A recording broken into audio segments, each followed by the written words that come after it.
जब से ये मर्ज आया ना, एंजाइटी, डिप्रेशन, स्ट्रेस और ये साइकोलॉजी, जितनी भी बीमारी हैं, तो लोगों ने अपने दिल के हालात को अल्लाह के सामने बयान करना छोड़ दिया है, मुसल्ले पे बैठना छोड़ दिया है, सजदों में रोना छोड़ दिया है, तहज्जुद में उठना छोड़ दिया है, कुरान पढ़कर आंसू नहीं निकलते, कुरान पढ़ने की तौफीक नहीं होती। तो जब से उसने अपनी गुफ्तगू को एक जात के साथ वाबस्ता नहीं किया, तो उसका नुकसान ये हुआ है कि ये सारे मरीज, जितने भी एंजाइटी और डिप्रेशन के मरीज हैं, इनको तसल्ली देने के लिए थेरेपिस्ट ने क्लिनिक खोली है, डॉक्टरों ने क्लिनिक खोली है, लोगों ने इनकी मेंटल थेरेपी के साथ खेलना शुरू कर दिया है। लेकिन इस थेरेपी के लिए, इस ट्रीटमेंट के लिए आपको एक बात याद रखना चाहिए कि दुनिया के किसी भी इंसान को ये हक नहीं पहुंचता कि वो आप उसके सामने अपने दिल की सारी बातें बताएं। आपके साथ जिसने जो जुल्म किया है, ज्यादती की है, कोई हक मारा है, तो आप उसको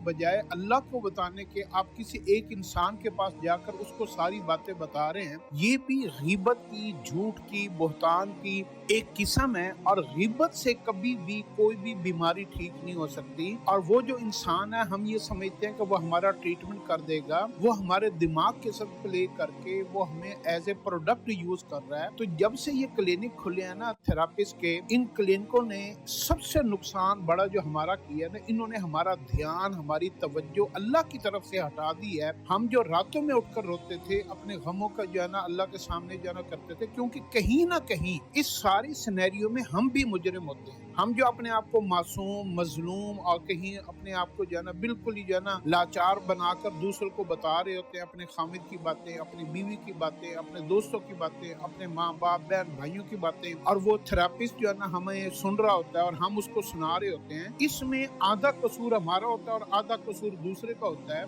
हमारी अपनी अक्ल की कमजोरी होती है, हमारी दिमागी ताकत कम होती है कि हम अपना गम अल्लाह को बताने के बजाय या किसी नेक बंदे के साथ मशवरा करने की बजाय, नेक बंदे को भी आप दूसरों की बुराइयां नहीं बता सकते, नेक बंदे से आप मशवरा ले सकते हैं। तो थेरापिस्ट को आप दूसरों की, खामिद की, माँ बाप की, रिश्तेदारों की बुराइयां आपको बताने का कैसे हक रखते हैं? तो लिहाजा इस बीमारी से भी बचें। और ये सारा तरीका इलाज बिल्कुल इस्लाम के खिलाफ है। इस तरीके इलाज से बचकर सईदों वाले तरीके कार में आए, अल्लाह के जो है ना इबादत के अंदर आए, अल्लाह के जिक्र में आए, दुआओं को याद रखें, हदीस के ऊपर अमल करें, सदका खैरात करें, अल्लाह के सामने अपने आप को सरेंडर करें, अल्लाह से सुलह करें। आप देखिएगा आप दिमागी तौर पर भी ताकतवर हो जाएं।